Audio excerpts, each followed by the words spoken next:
Bonjour à toutes et à tous et bon réveil matinal avec Free Matin, votre émission d'information, d'analyse et de divertissement sur ESAE TV.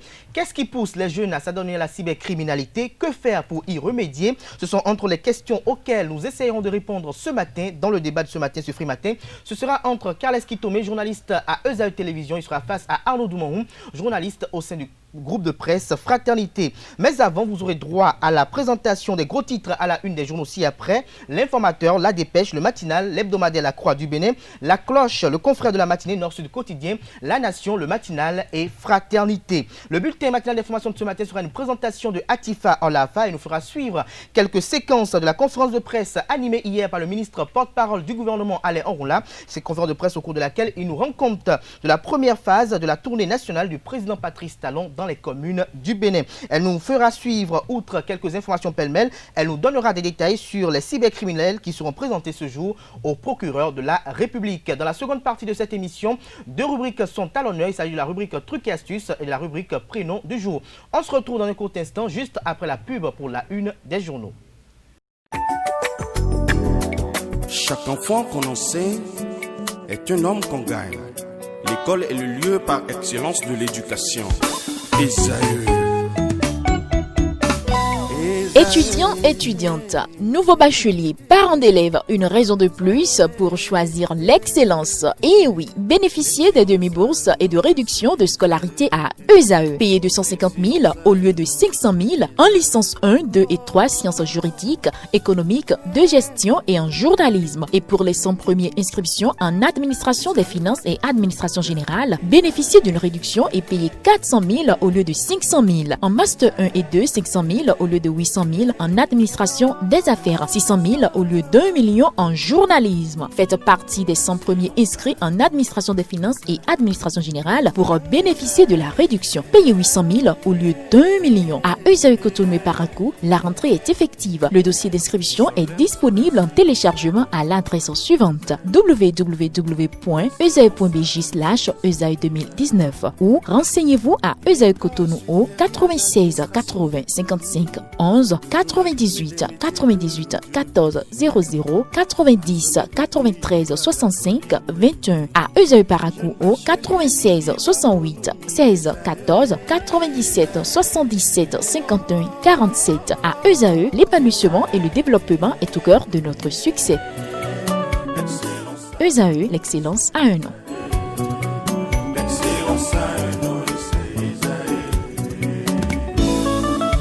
La rumba, c'est la musique des sages.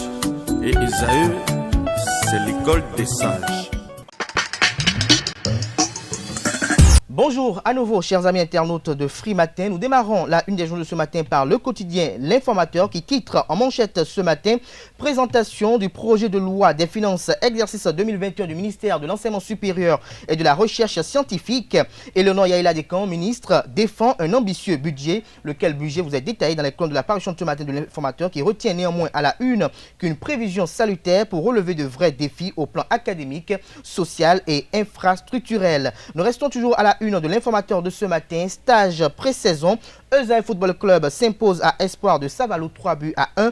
Des détails sur cette rencontre footballistique à la page 5 de la parution de ce matin de L'Informateur, qui titre également à la une ce matin: samedi du cinéma chrétien du 14 novembre 2020, une double réussite pour le groupe Yahweh Productions. Des précisions dans les colonnes de la parution de ce matin de L'Informateur. Dans l'oreille droite de la une de ce matin vous renvoie à découvrir dans les colonnes de sa parution de ce matin le journal École produit par les étudiants en journalisme à l'École supérieure d'administration, d'économie, de journalisme et des métiers de l'audiovisuel, ESAE. La dépêche en manchette ce matin: entre propos tenus en mars 2019 et novembre 2020, Patrice Talon, la grande messe des promesses.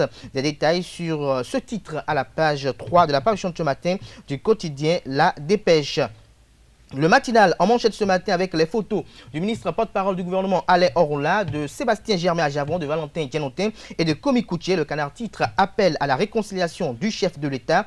Alain Orunla parle des cas à Javon, Dianotin et Koutié. La paix souhaitée n'est pas synonyme de bradage de la justice, précise le porte-parole du gouvernement. Les détails sur sa déclaration à ce sujet à la page 2 de la parution de ce matin de Le Matinal. L'hebdomadaire La Croix du Bénin titre ce matin en manchette: 100 ans d'évangélisation et 25 ans de création du diocèse de Dassazoumé. Le temps des semailles continue. Des détails aux pages 6 et 7 de la parution de cette semaine de la Croix du Bénin. Dynamisme Info en manchette ce matin. Différents messages de Patrice Talon pendant la tournée dans le Septentrion. Discours politique ou engagement à faire changer réellement les choses.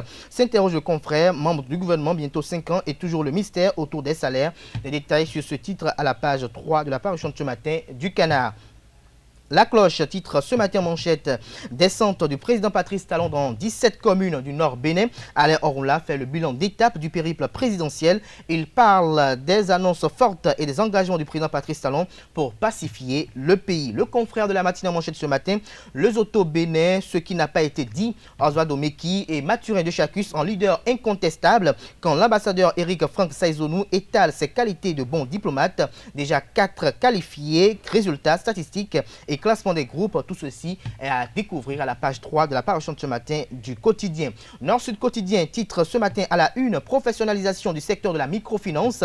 Objectif, zéro structure illégale de collecte de fonds. Des détails à la page 7 de la parution de ce matin du quotidien. Soleil Bénin Info titre ce matin à la une, tournée de Patrice Talon à travers les villes du Bénin. Du bon sens dans l'intérêt général, les éclairages du ministre Orunla qui démine tout amalgame politique sont publiés à la page 3 de la parution de ce matin du Canard.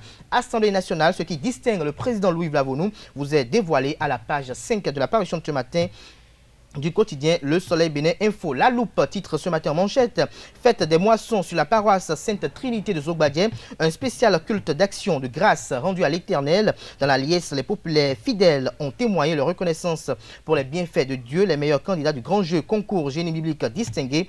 L'article est à découvrir à la page 3 de la parution de ce matin du quotidien. Le Challenge titre ce matin en manchette, réalisation des infrastructures du développement sous la rupture. Les populations saluent la dynamique et l'engagement du président Patrice Talon, toujours à la une de Le Challenge de ce matin. En deuxième titre à la une, projet de budget de l'État exercice 2021. Les ministres défilent devant les députés. Romuald Wadaï convainc et séduit. Des précisions à la page 2 de la parution de ce matin de Le Challenge.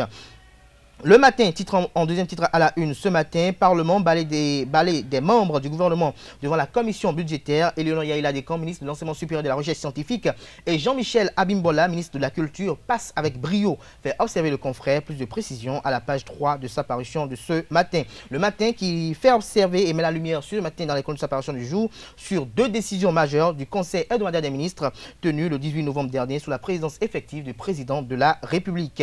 L'accroche, titre en manchette ce matin, projet du budget exercice 2021 du ministère de l'enseignement supérieur et de la recherche scientifique. Eleonore Yaïla Descamps défend une prévision de 75 milliards 246 millions 966 000 pour 2021. Nous passons à présent à l'économiste qui titre ce matin en manchette, construction d'infrastructures socio-communautaires dans les communes. La fondation BOA Bénin plus proche des populations. Des précisions sur ce titre à la page 3 de la parution de ce matin du Canard. Le Béninois libéré titre à la une ce matin, tournée du président Patrice Talon. Wilfried Léandre Rumbedi justifie le pardon à Save et à Tchaourou. Des précisions dans les colonnes de la parution de ce matin de Le Béninois libéré qui titre également à la une ce matin, complicité évidente entre le président Patrice Talon et la base contre l'opposition, divorce entre les populations et la résistance, fait observer le confrère ce matin à la une. Nous restons toujours à la une de Le Béninois libéré de ce matin, deuxième partie de la tournée nationale du chef de l'État Patrice Talon. Aide-moi Goua balise le terrain pour Talon. Des détails dans les colonnes de la parution de ce matin de Le Béninois libéré. Jack Pata titre ce matin à la une, projet du budget général de l'État gestion 2021. Eleonore Yaïla Descamps défend un projet de budget de 15 milliards 246 millions 966 000 francs CFA, budget légèrement en hausse par rapport à l'année 2020, fait observer le confrère. Islam Hebdo titre en manchette ce matin, tractation politique et forte opposition. L'imam Lassisi Bassirou restaure la fraternité islamique au sein des partisans musulmans. Des précisions dans les colonnes de la parution de cette semaine de ce hebdomadaire. Libération titre ce matin la manchette, tournée du chef de l'État dans presque tout le Bénin, allait constater de visu l'évolution des chantiers lancés dans le respect strict des gestes barrières, fait noter le confrère ce matin en manchette. L'actualité titre en manchette ce matin, Lancement officiel d'ouvrage, Magloire Dato dévoile la face cachée de Patrice Talon. Plusieurs énigmes levées par l'auteur. L'ouvrage disponible en librairie et dans les kiosques. Des précisions à la page 2 de la parution de ce matin du Canard. Nous passons à présent à Le Potentiel, qui est titre en manchette ce matin. Attendu à Glazoué demain samedi, Patrice Talon aura un accueil d'honneur avec Gilles Rundolo, maire de la dite commune. Affaire évasion de deux détenus de la prison civile d'Apro-Misrété, 18 militaires et policiers déposés en prison. Plus de détails sur cette nébuleuse à la page 9 de la parution de ce matin de Le Potentiel. Nous passons à présent à Bénin Intelligent,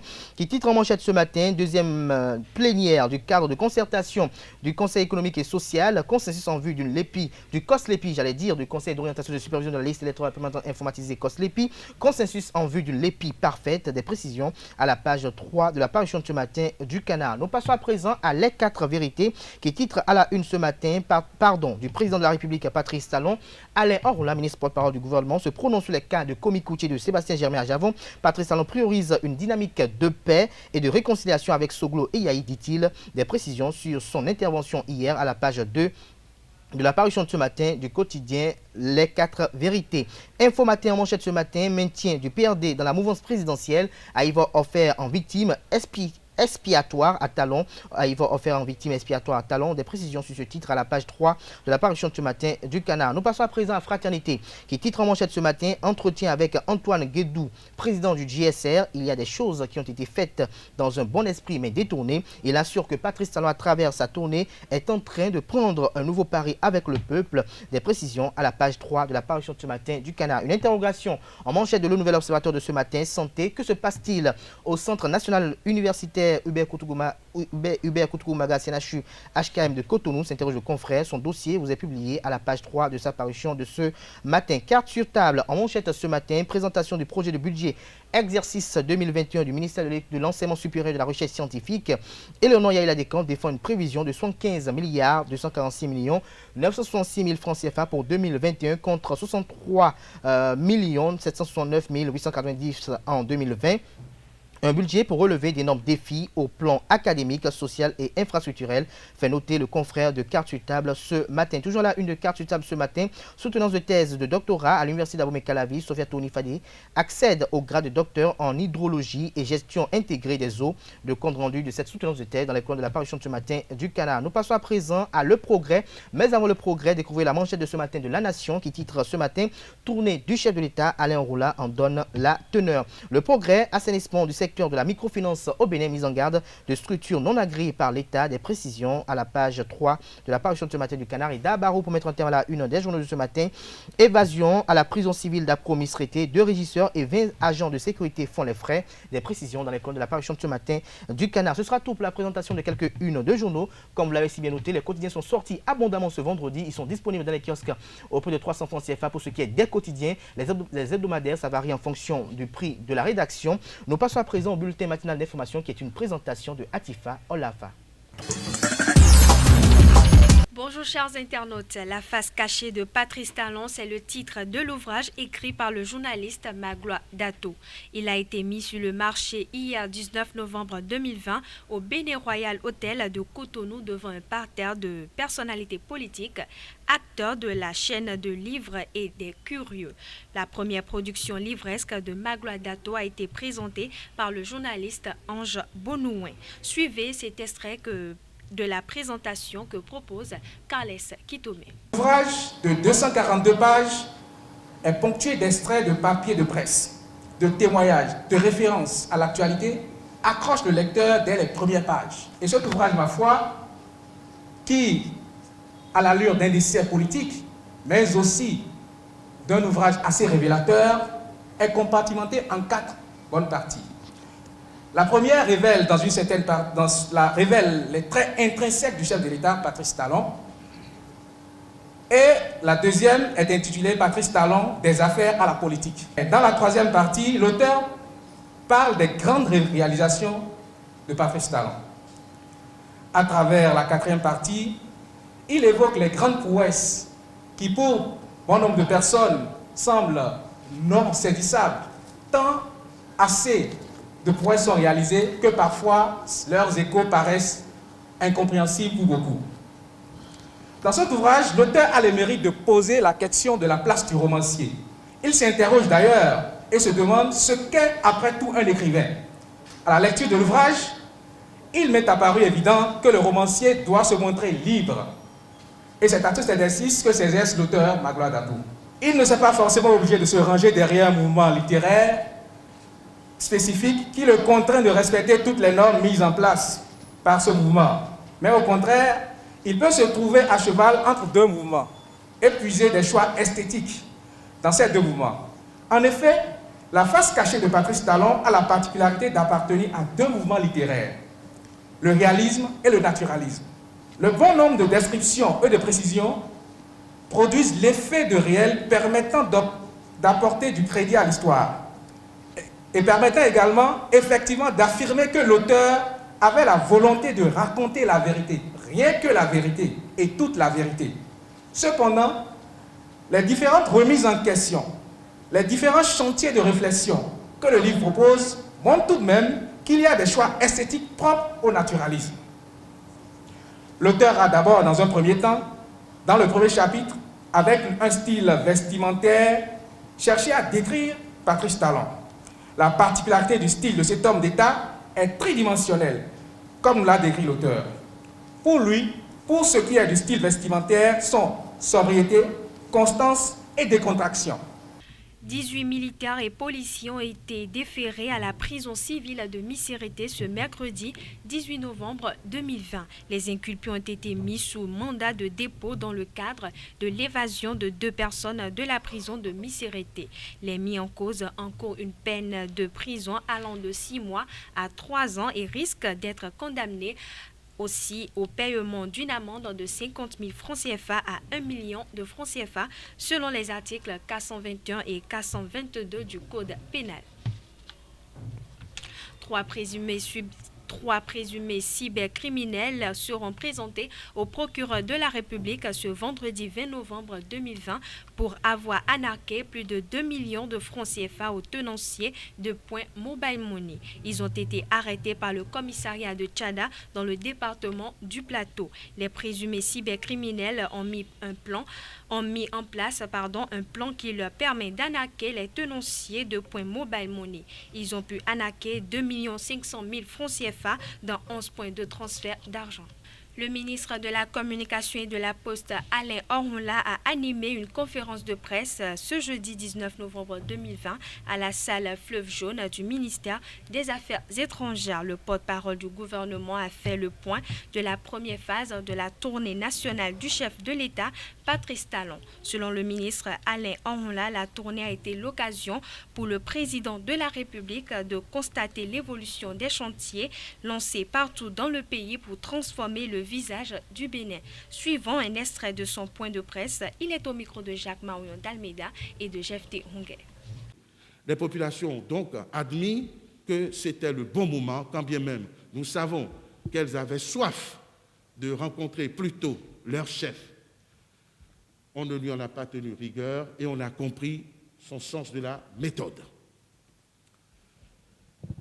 Je dirais que nous pourrions synthétiser les échanges et le parcours du président de la République pour cette première phase en 2-3 points. Le premier point, c'est que, effectivement, comme je viens de conclure là-dessus, c'était le bon moment. Et ça s'est traduit par l'enthousiasme des populations qui en demandent et qui en redemandent encore. C'était le bon moment parce qu'il y avait des fruits accueillis et les Béninois ont partagé le résultat de ces efforts avec le président de la République. Le deuxième enseignement que je voudrais synthétiser, c'est qu'il y a eu des échanges francs, directs, entre le président de la République et son peuple. C'est important pour le souligner, pour le mettre en relief. Ce n'était plus un dialogue par fiche interposée, par rapport interposé, par oui-dire. C'était un échange direct, empreint de franchise, je vous l'ai dit, empreint de sincérité. Il n'y a pas eu de démagogie, il n'y a pas eu de promesses. Ce qui était possible à faire a été dit ce qui n'est pas possible dans l'immédiat a été dit sans tabou. Donc c'est important de le souligner.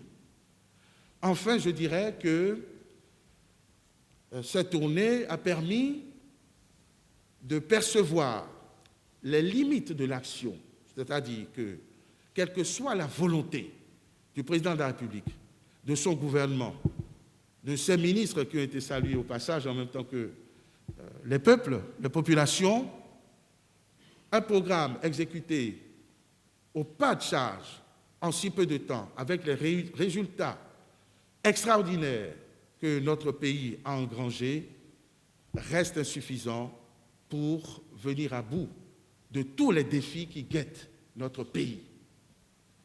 Et ces défis doivent être relevés, les obstacles doivent être vaincus et notre pays doit partager le développement des nations. Ces considérations ont tellement été comprises par les populations des localités visitées et permettez que je répète qu'au-delà de ces populations, l'ensemble des Béninois qui ont interpellé le président de la République, qui ont compris le sens de sa méthode et qui redoutent que cette dynamique puisse être interrompue. C'est d'ailleurs pour cela, et vous avez pu le suivre à travers les ondes, que partout où l'on est passé, les Béninois réclament que la dynamique se poursuive et invitent le président de la République à briguer sa propre succession. Le ministre Alain Orunla sur la question des journalistes de savoir si le chef de l'État a pris en compte les doléances de sa population sur le plan social leur a apporté les clarifications. Suivez plutôt. Est-ce que le président de la République a perçu l'état d'âme des populations ou il s'est contenté de dérouler son programme? Évidemment que le président de la République sait ce que peuvent ressentir les Béninois lorsqu'ils nous demandent de serrer la ceinture. Parce que je présume que c'est à cela que vous vous intéressez. Les Béninois ne sont pas forcément heureux de serrer la ceinture. Les Béninois ne sont pas heureux lorsqu'ils sont sevrés. Le chef de l'État s'est longuement et abondamment expliqué sur la question.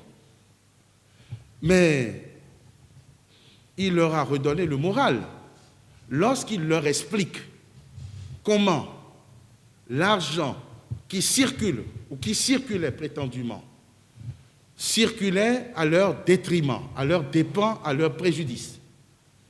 D'une part, parce que c'est de l'argent volé aux Béninois. D'autre part, parce que c'est de l'argent détourné de la finalité de la collecte de nos impôts qui, au lieu de servir dans la construction d'hôpitaux, de salles de classe, d'infrastructures socio-communautaires, etc., cet argent était détourné par une minorité d'acteurs et distribué dans des réseaux familiaux, amicaux ou claniques. C'était de l'argent qui n'allait pas véritablement aux populations et qui ne participait pas au développement de notre pays. Je crois que les populations ont compris cela et en étaient d'autant plus ravis que la destination régulée aujourd'hui de cet argent va vers des infrastructures structurantes qui mettent à l'aise le plus grand nombre. Un hôpital, là où cela manque. Le paiement des salaires du personnel soignant, là où ça manque. Le versement régulier des salaires, on n'en a jamais souffert. La construction de routes, d'autoroutes, l'asphaltage, la construction de marchés, etc., etc. Cet argent va vers des infrastructures utiles à la communauté et donc les Béninois ont compris que cet argent, ce fameux argent qui circulait et qui n'était même pas inclusif parce que ça n'allait pas à tout le monde, eh bien ce petit sacrifice valait la peine pour construire notre pays. Le président a rappelé que ce sont ces sacrifices, ces concessions, ces efforts du quotidien qui permettent de baliser et de construire le chemin du bonheur. Le bonheur d'aujourd'hui, le bonheur de demain, le bonheur d'après-demain. C'est ces efforts qui permettent que nos enfants, vos enfants, un peu nous, nos petits-enfants, nos contemporains, nos descendants, puissent profiter de ce dont nous avons été privés. Le coach international en développement personnel Serge Alogo est à Cotonou depuis ce mercredi pour lancer un appel aux coachs, non seulement à ceux du Bénin, mais aussi à ceux de l'Afrique entière afin qu'ils le rejoignent au sein de la Fédération africaine de coaching. L'objectif de ce creuset est d'offrir à travers une synergie d'action un mieux-être aux citoyens d'Afrique. Serge Alogo souhaite, à travers la Fédération africaine de coaching, qu'ensemble, les coachs puissent travailler ensemble à relever les défis qui s'imposent au développement du continent. Interviewé par Abdelkader Achirou, il livre les fondements de son initiative. Suivez plutôt. Je profite de saluer les Béninois et les Béninoises et leur dire que je suis arrivé hier soir et j'ai apprécié l'accueil qui m'a été réservé par la vice-présidente de la Fédération africaine de coaching dans la personne de Edith Marlise de Lise Coaching. Donc ceci étant, pourquoi je suis ici au Bénin? Je suis ici au Bénin parce que d'abord, c'est un pays que j'aime beaucoup. J'aime sa population, j'aime son président, j'aime son gouvernement. Ceci étant, je suis venu pour deux événements majeurs. Le premier événement, c'est le lancement officiel de la Fédération africaine de coaching. La Fédération africaine de coaching, c'est quoi? Elle est née de quoi? C'est sous l'inspiration, sur l'idée de la vice-présidente Edith Marlise, de Lise Coaching, dans mon entretien avec elle, dans mes discussions avec elle, parce que très souvent, on discute ensemble. Et elle m'a fait part un peu de ce besoin-là de voir une fédération qui puisse rassembler des coachs. Et j'ai trouvé l'idée séduisante et je me suis donc mis à travailler dessus. Et en travaillant dessus, en collaboration avec elle bien sûr et certaines autres personnes, nous sommes arrivés à l'idée de mettre en place une fédération qui ne sera pas simplement une fédération réservée aux Béninois, mais une fédération africaine, ce qui est un événement majeur parce que c'est la première fédération qui va rassembler des hommes et des femmes africains qui aiment le coaching et qui veulent amener le coaching à un niveau jamais atteint en Afrique.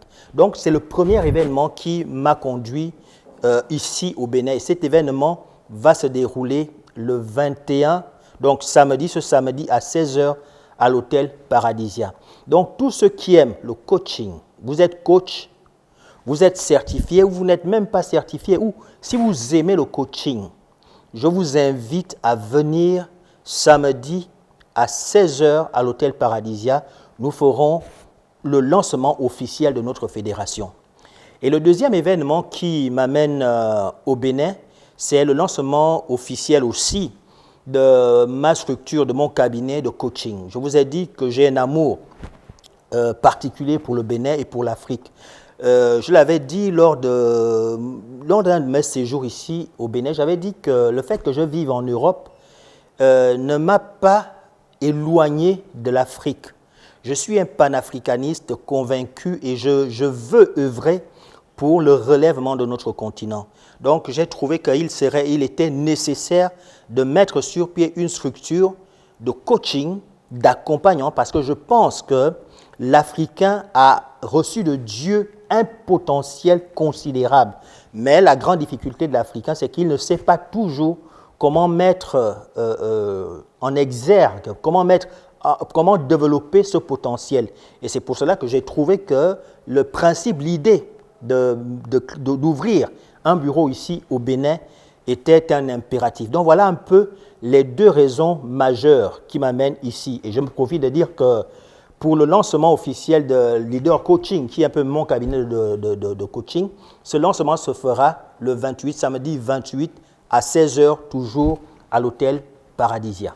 Le rideau est tombé ce mercredi sur l'atelier de renforcement de la préparation et de la riposte contre la Covid-19 au point d'entrée terrestre entre le Bénin et le Togo. Pendant 3 jours à Grand Popo, les acteurs impliqués dans la lutte contre la pandémie des 2 pays limitrophes ont réfléchi sur la mise en place d'un mécanisme pouvant permettre de contenir la propagation du virus au poste frontalier. La rencontre s'est déroulée sous l'égide de la représentatrice de l'Organisation mondiale de la santé et de l'Organisation internationale pour la migration, Dr Isiaka Sambié, représentant de l'OAS, et Laurel Honsounou, représentante de l'OIM, souligne le bien fondé de l'atelier de Grand Popo.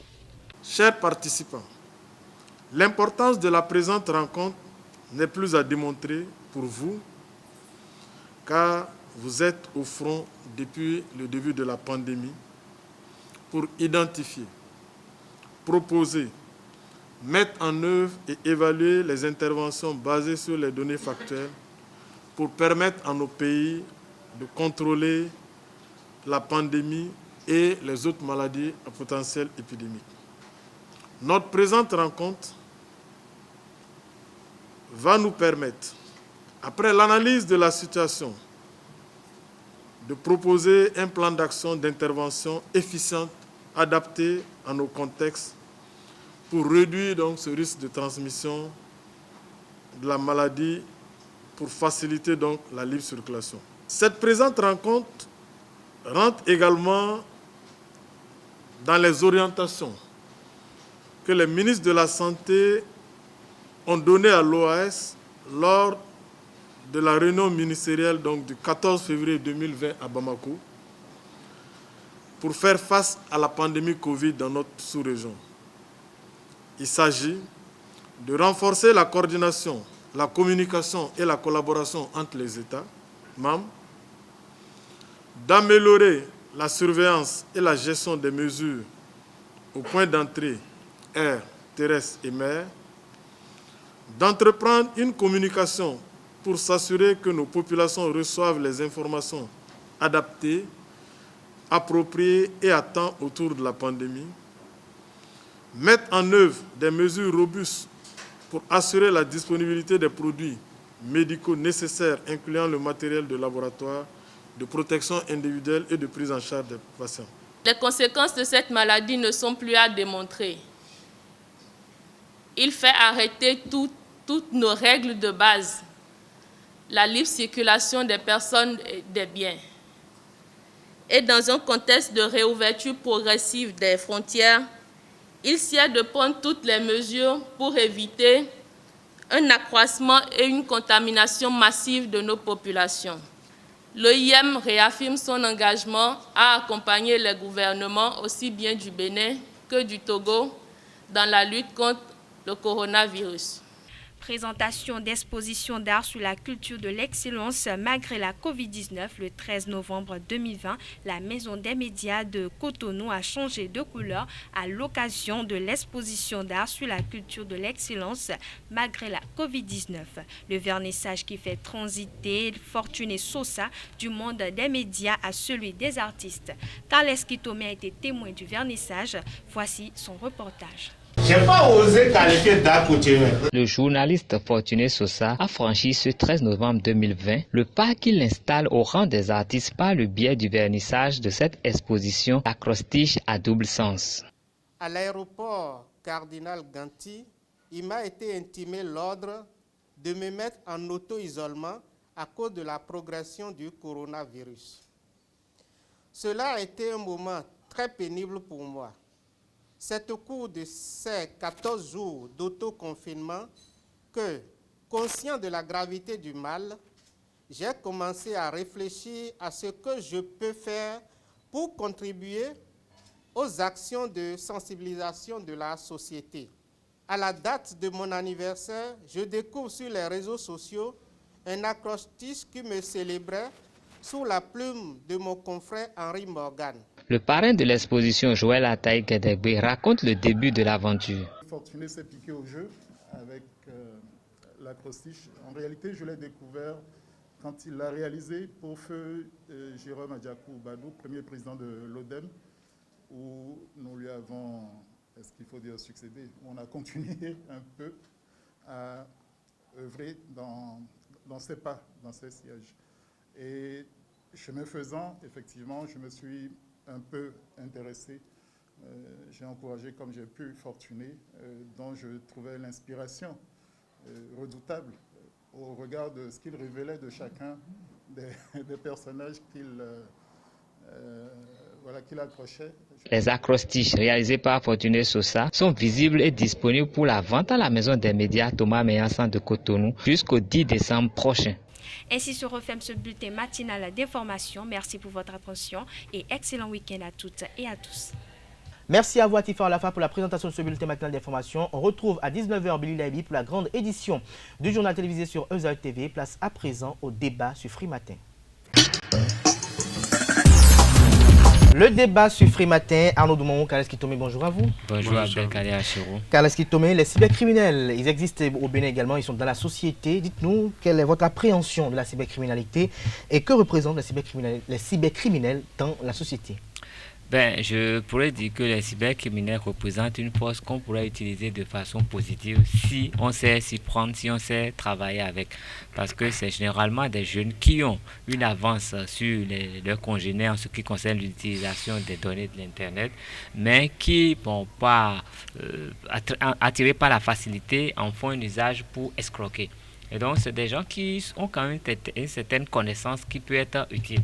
Mais étant donné qu'ils sont dans la facilité, que l'État n'a pas encore trouvé la formule de profiter de leur savoir, ils sont nuisibles pour la société, aussi bien à l'intérieur qu'à l'extérieur, parce que c'est les gens qui ont la facilité de faire croire à d'autres personnes qu'ils ont des produits à vendre pour leur stocker et beaucoup de fonds. Et quand vous voyez comme ils sont assidus, comme ils sont appliqués devant leur ordinateur, c'est quand même des gens qui ont forcément une valeur ajoutée, qui peuvent être réorientés pour déceler beaucoup de choses qui pourraient nous aider. Et je pense que si on sait faire la politique, ça pourrait être positif. Et en infiltrant leur réseau, en mettant à profit des membres, ça va faciliter même ça va permettre de freiner plus facilement leurs activités, parce qu'il y en a forcément qui sont plus habiles que d'autres. Eux, ils pourront aider à déceler ce qui se fait et en même temps aider à mettre l'Internet quand même au service de la nation. Donc moi, je trouve que ça peut être utile. Ça peut être utile. Mais lorsque nous avons appris depuis quelque temps qu'ils sont auteurs d'actes déplorables à travers le kidnapping de jeunes enfants qu'ils tuent pour des rituels, est-ce que, Arnaud Doumahou, est-ce qu'il faut promouvoir encore les cybercriminels aujourd'hui? Non, mais le mal est plus profond que ça. Il faut d'abord savoir pourquoi les gens s'adonnent à ce genre d'activité. C'est la galère. Et puis bon, il y a parce qu'on est dans la galère. Il faut prendre la route de la facilité. Non, il y a la galère et puis bon, il y a l'ambition un peu démesurée. Et puis bon, il y a nos jeunes filles aussi qui aiment, bon, vous savez, parce que vous avez un enfant de 18 ans qui vient garer ce qu'ils appellent à Venza, ou c'est vous qui aimez ce qu'ils appellent, vous l'appelez comment? Venza. C'est vous qui aimez les belles voitures. Et puis, vous avez devant nos collèges des élèves en classe de 3e, de 4e, de seconde, qui viennent garer des véhicules pareils, qui tiennent des portables de 250 000, de 300 000 francs. Là, je crois que dans la baisse, là. Non, mais je crois il y en a qui ont des portables qui valent le million. Oui, mais vous imaginez un enfant qui est en classe de seconde et dont les parents n'ont pas nécessairement les ressources qu'il faut. Je crois que c'est déjà là, en ce moment, qu'il faut saisir d'abord ce portable. Et remettre l'appareil à ceux qui en ont le plus besoin. D'ailleurs, comme voilà, d'ailleurs, comme nous qui travaillons à longueur de journée. Et puis, bon, vous savez, c'est quand même terrible que dans un établissement, que le censeur, le surveillant, le directeur, qu'on ne puisse quand même pas déjà voir que ces enfants-là. Moi, j'ai fait une expérience, j'ai enseigné l'histoire et la géographie. À la cybercriminelle? Non, mais j'ai enseigné l'histoire et la géographie pratiquement de la seconde en terminale, de la seconde en terminale dans une vie antérieure, comme le dirait certains. Et puis, il y a un enfant un jour dans une classe de 4e qui ne venait pas au cours. J'ai rencontré l'un de ses camarades qui a dit, mais non, mais est-ce que vous avez demandé pourquoi il ne vient pas au cours? Parce qu'on me dit, mais on le voit au cyber, on le voit se promener un peu dans le quartier. Est-ce que vous lui avez demandé pourquoi il ne vient pas au cours? On dit, oui, professeur, on lui a demandé, monsieur, et il dit que, bon, il faut vous chercher l'argent, non? Moi, je trouve déjà l'argent. Donc, 4e déjà, les parents ont soldé la scolarité et ils trouvent quand même que, bon, de toute façon, la finalité des études, c'est vous trouver de l'argent. Et à partir de ce moment-là, lui déjà, étant donné qu'il essaie d'arnaquer les gens par le via des tics, et que déjà c'est déjà suffisant. Vous voyez, donc c'est pour dire que c'est un mal qui est vraiment profond et qu'on peut analyser à différents paliers. Déjà, j'estime qu'au niveau, par exemple, des établissements, l'État doit pouvoir se dire, il faut qu'à ce niveau, qu'on puisse quand même éradiquer le phénomène de cybercriminels, parce que c'est très tôt que les enfants commencent dans nos classes de 6e, dans nos classes de 4e, de seconde, jusqu'en classe de terminale. Et après, quand on quitte maintenant nos établissements secondaires, mais si on laisse déjà la graine là germer au niveau de nos collèges d'enseignement général, ou en tout cas de nos établissements, après, ne venons pas nous plaindre. Et ensuite, maintenant, quand on va quitter sans doute ce palier-là, on ira maintenant au niveau d'autres paliers. Là, ce ne sont pas des élèves, mais ce sont certains qui n'ont pas pu se réinsérer dans la vie sociale, du fait sans doute de la gouvernance que nous avons maintenant en place dans nos pays. Parce que, bon, vous savez, il y a beaucoup de chômeurs, il y a beaucoup de sous-emploi. Vous savez, c'est vrai. Mais est-ce que le sous-emploi peut conduire à la cybercriminalité? Mais vous savez, les vices, nous n'allons pas défendre les vices. Un vice, c'est un vice. Mais on ne faut pas oublier que... Donc parce que vous n'êtes pas marié, par exemple, parce que vous n'êtes pas marié, vous avez votre petite soeur avec vous tout le temps, vous allez grimper votre petite soeur parce que... Non, c'est avec Kader. Vous n'êtes pas marié, vous n'avez pas de femme? Je dis que les vices sont les vices. Mais ce n'est pas parce que les vices sont les vices qu'il ne faut pas trouver les causes et essayer de dire, mais et si quelque part ces jeunes-là étaient casés? Vous voyez l'exemple des Ghanéens que nous avons souvent, qu'on appelait chez nous les Tchouzmeka, ou bien qu'on vous l'appelait, et puis Tchouzmeka dans nos quartiers. Mais après, quand on a changé de stratégie, de mode de gouvernance au niveau dans leur pays, mais ces jeunes-là sont tous repartis chez eux et puis ils ont commencé à travailler. Ça vous dit que quelque part, les vices ne vont pas disparaître de notre société. Là, nous parlons de faire de société. Donc les vices ne vont pas disparaître. Mais s'il y a une manière de mener autrement la politique pour que les jeunes puissent trouver de l'emploi. Maintenant, on a dit à 800 000 emplois en moins de trucs là. Pourtant, il y a nombreux diplômés. Il y a beaucoup de cybercriminels, mais Kales Kitome, ils sont traqués par la police républicaine depuis un certain temps.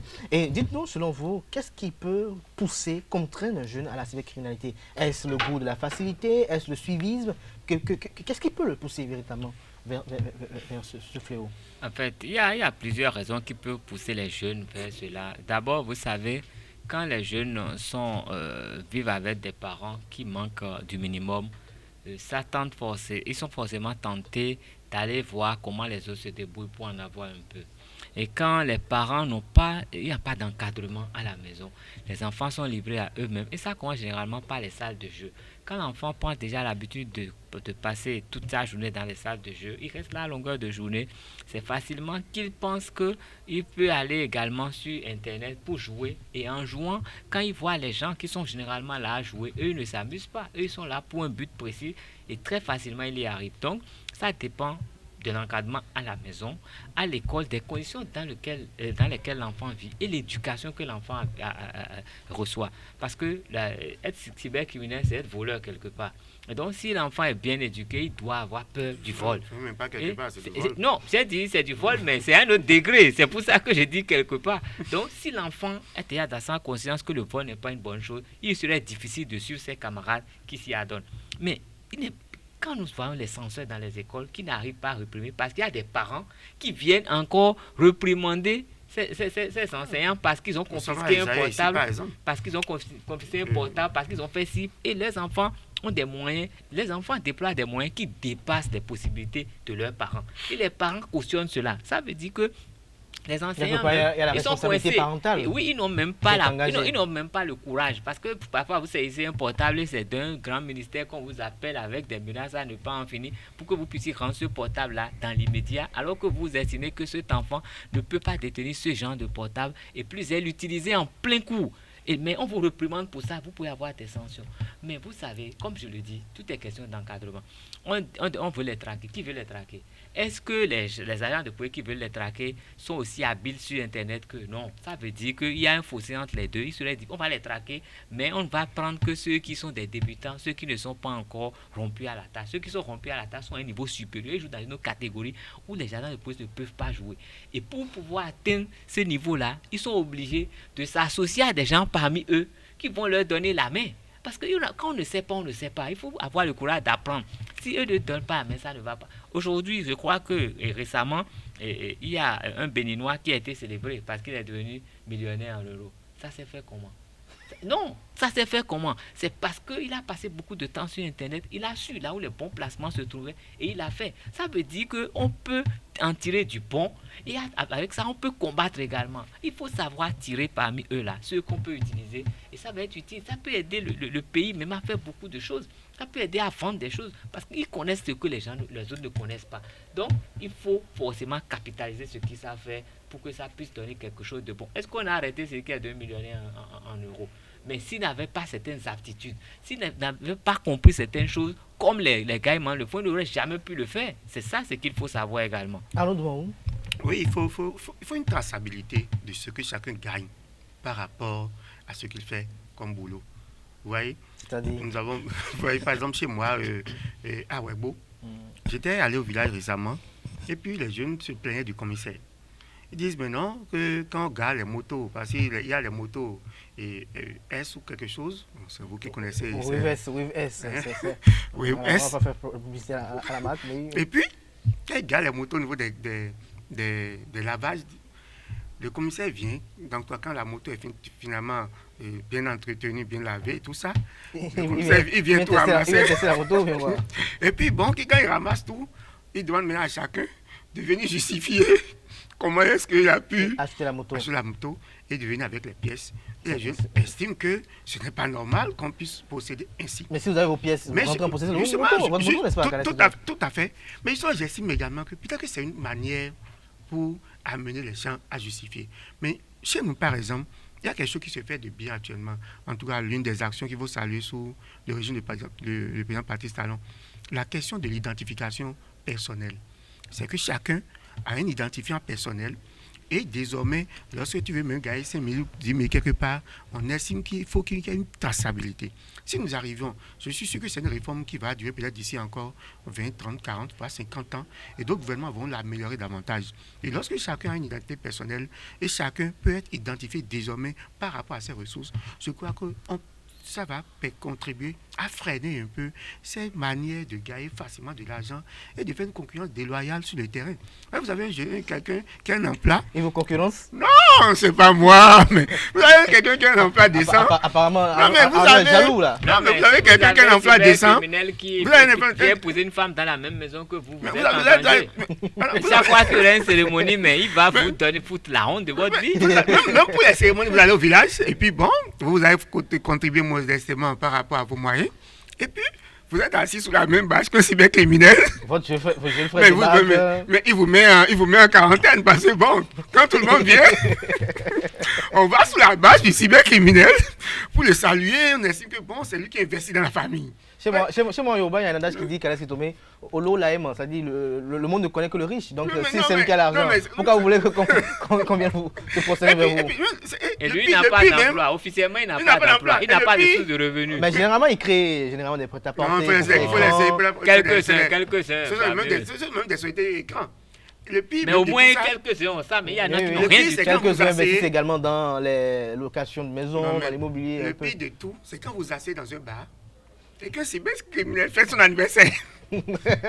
Apparemment, à nous. Non, mais pour vous dire que nous sommes dans une société qui n'est pas juste.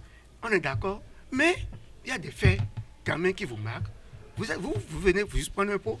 Un cybercriminel s'amène, vous fêtez l'anniversaire dans un bar, et puis on va chercher une bassine, et ses amis cybercriminels viennent, et le cadeau, c'est que quelqu'un se lève et dit, bon, 100 000 francs, 200 000 francs comme cadeau, et vous êtes à côté, vous regardez.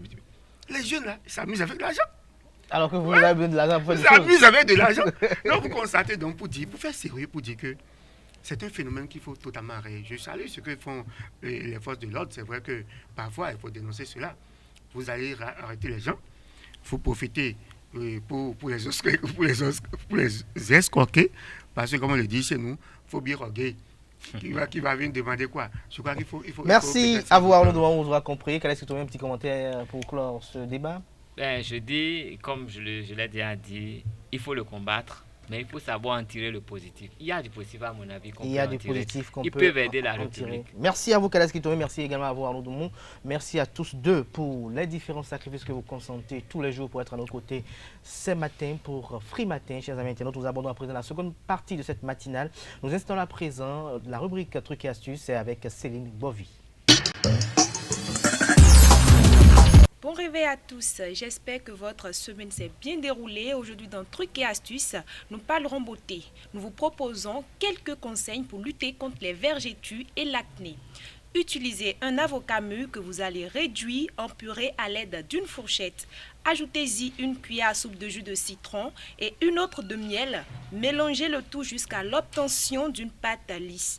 Appliquez cette crème plusieurs fois pendant plusieurs semaines.